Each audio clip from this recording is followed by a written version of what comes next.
Good morning from Bear Country, California. I'm Dr. Caroline Heldman, and here are 5 questions about Afghanistan. This is the headline for the week of the third week of August 2021. Let's jump right into it. First up, a little bit of context. Afghanistan is a landlocked country. 31 million people live there. About 5 million people live in the capital of Kabul. Lots of different regime changes over the years, but in 1996, Afghanistan was captured by the Islamic fundamentalist group, the Taliban. They ruled the country for 5 years under incredible brutality, and they were removed from power by the United States in 2001, but they still controlled a significant portion of the country. We, as you may have seen in the news, withdrew from the country this past week after 21 years there. In terms of who funds the Taliban, it's primarily Pakistan. They provided direct military and intelligence aid to the Taliban, resulting in the death of many Afghans as well as US soldiers. It has also destabilized the region. Why might Pakistan want to have control over Afghanistan and have it destabilized internally? Well, they view it as a country that they can control through proxy. They also want to limit India's influence in the country. Pakistan bets that the Taliban will remain significantly influential there if they are properly armed, and it's their way of controlling the country. They're not the only country, though, that has investments and is funding the Taliban. There are other countries as well. According to a government report, Russia, Iran, Pakistan, and Saudi Arabia are the primary bankrollers of the Taliban, somewhere around $500 billion a year, although the number may be much higher than that. Why are they investing in this country or investing in the Taliban, a minority murderous regime that is controlling the country right now? Well, they're investing in it because there are a lot of mineral resources and there is access to this country. So every single US president has wanted to get out, but these countries want control and influence in Afghanistan. And so they're using their monies in ways that are propping up the Taliban. So let's jump into our 5 questions. The first question is, okay, so we withdrew from, the US withdrew from Afghanistan, but why did the Taliban take over so quickly? Lots of reasons for this.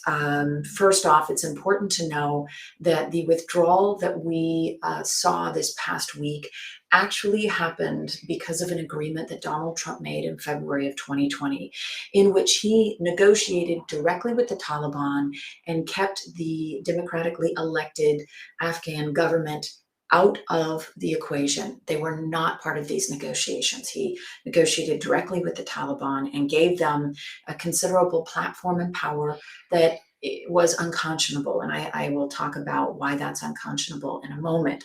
But at the end of the day, as soon as he made that deal and cut out the Afghan government, local and probably even national officials immediately cut deals with the Taliban.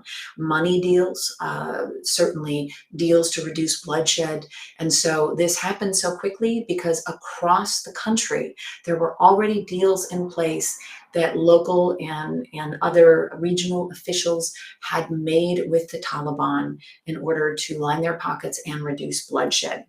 So it shouldn't have been a surprise. I think it was a surprise primarily to the Biden administration because the presiding president and administration at the national level in Afghanistan had actually provided false numbers. So, for example, a report came out that there were a reported 90,000 troops around Kabul to protect the city. And then when US forces did an assessment, local officials were telling them that there were, well, maybe around 9,000, but the actual number was 900, right? So where did all that money go? Well, all the money that should have been going in the last half a year, should have been going to law enforcement and military, was actually probably going in the pockets of elected leaders. So what we thought was in place was not in place, and the US government did not know that. It is important to note that Biden did delay the withdrawal by 4 months, but it was not enough time to actually get a good assessment of what was happening there. In addition to that, the moment at which we were negotiating with the Taliban, the moment at which Donald Trump negotiated with the Taliban and kept the Afghan government out, that was the moment at which he delegitimized the Afghan government. So it was inevitable that it would fall. Why?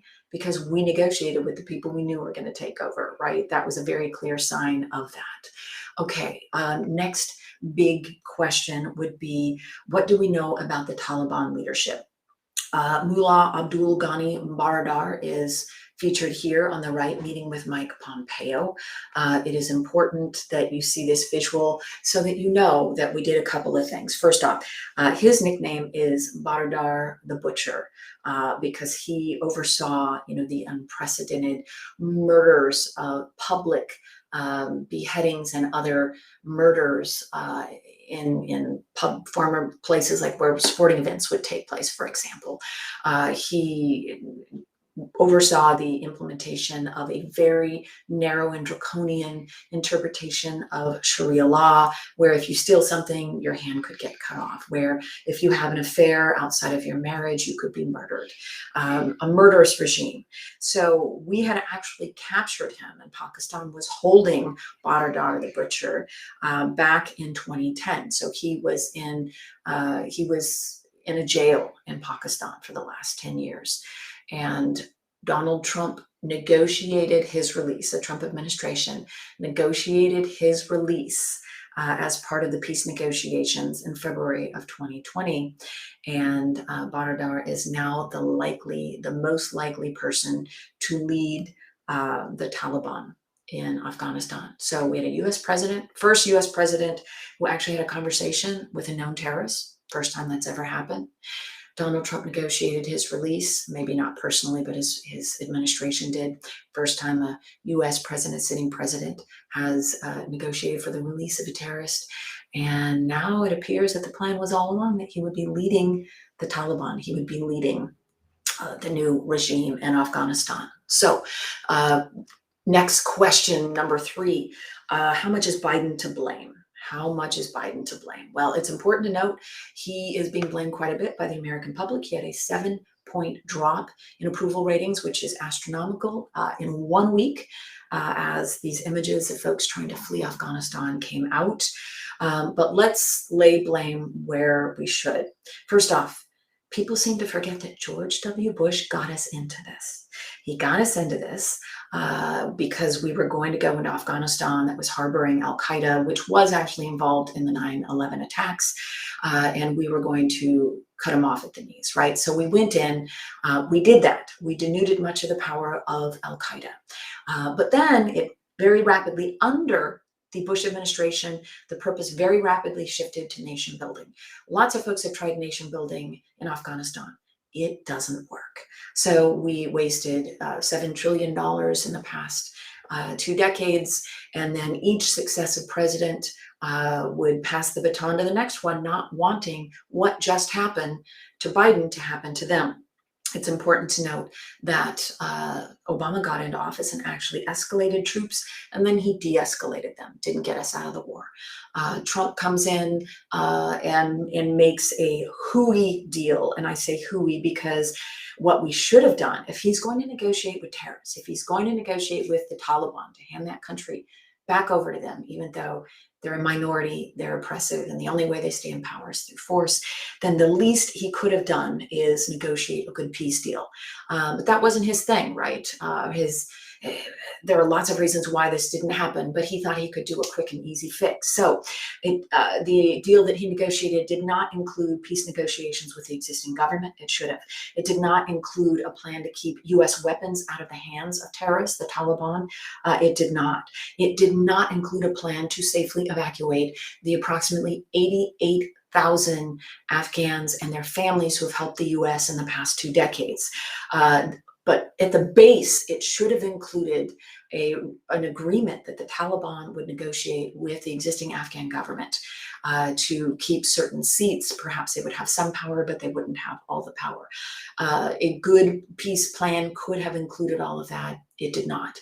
What did the Taliban want? They wanted us out of the country. So we had a lot of leverage that Donald Trump did not employ at that time. So getting back to Biden, when Biden took office, and even up to a couple months ago, 69% of Americans wanted to get out of this endless war in Afghanistan because it simply wasn't working. It was ineffective to be building a nation state there. Today, after watching these images, that number has plummeted to 40%. So a lot of folks are blaming Biden. I saw this great article that said it's like he's grabbing the nettle. He knew it would be difficult.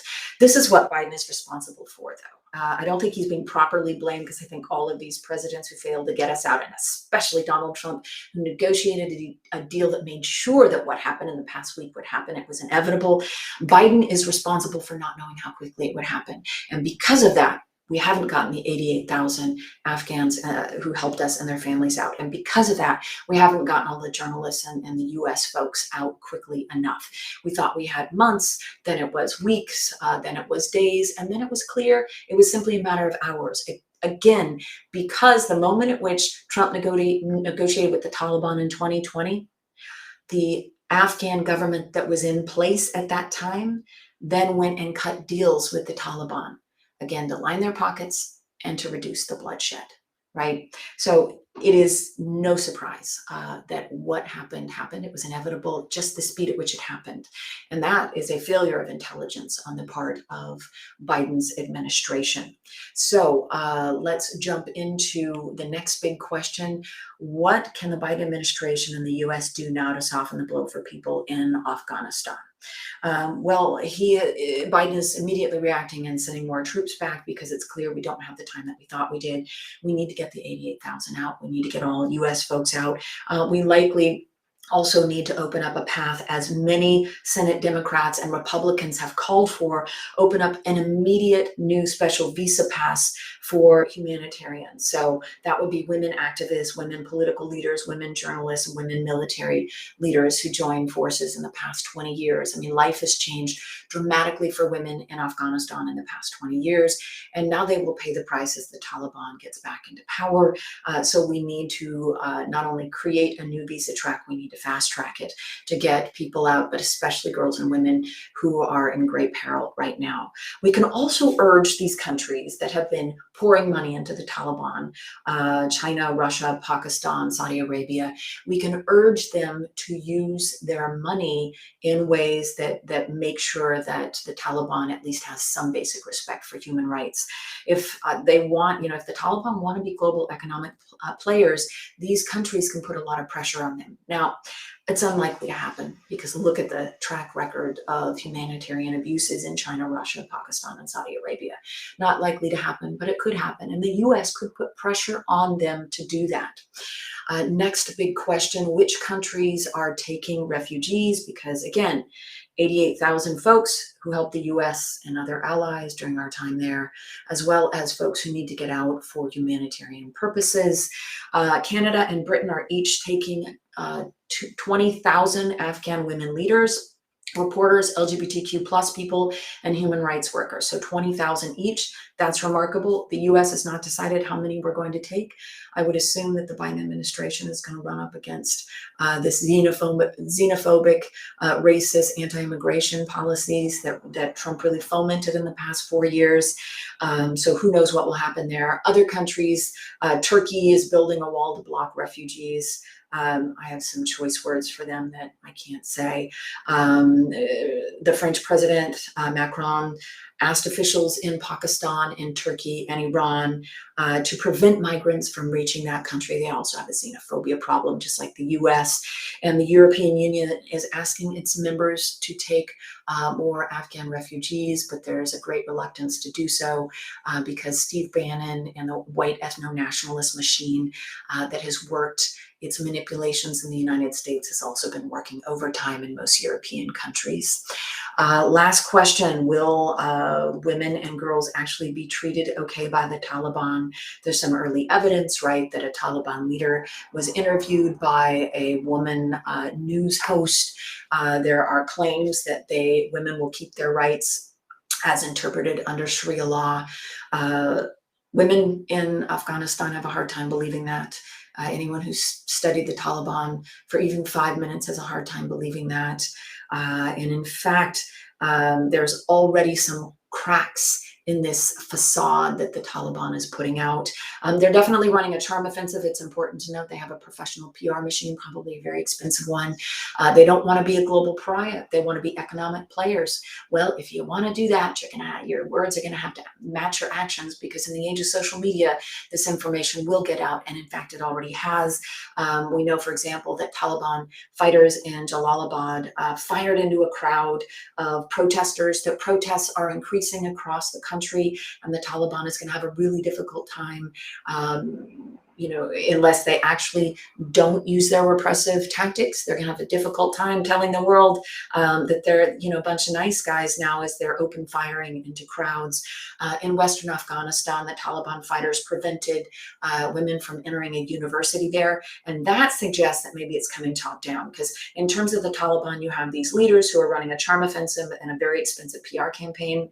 And then you have a small number of the Taliban who are actually jihadists, right? Who are actually extremists, rather than just using the Taliban for economically exploitive and patriarchal reasons. So you have this perhaps a split between Taliban fighters who are jihadists and committed to oppressing women, and Taliban leaders who may or may not believe that, but certainly view it as a vehicle to maintain power in the country. But the fact that there were fighters with machine guns outside of universities in Western Afghanistan suggests that it might be coming top down. So they're talking out two sides of their mouth. They're running a PR campaign, a charm offensive at the top, while they're giving Taliban fighters on the ground different instructions. Also, in some rural parts of Afghanistan, schools are closed. Women are being told to stay home. Even in urban areas, Taliban fighters and shopkeepers are telling women to go home, to cover up more, and to get a male escort, so refusing to sell them items. It won't last long, I'm afraid, this charm offensive. In the last 20 years in Afghanistan, girls and women have joined the military, they've joined law enforcement, they've competed in the Olympics, they've gotten education, higher education, PhDs. The US has invested $780 million in this, and now we are looking at probably a complete reversal of that. Please, when you think about folks in Afghanistan, see yourself in them.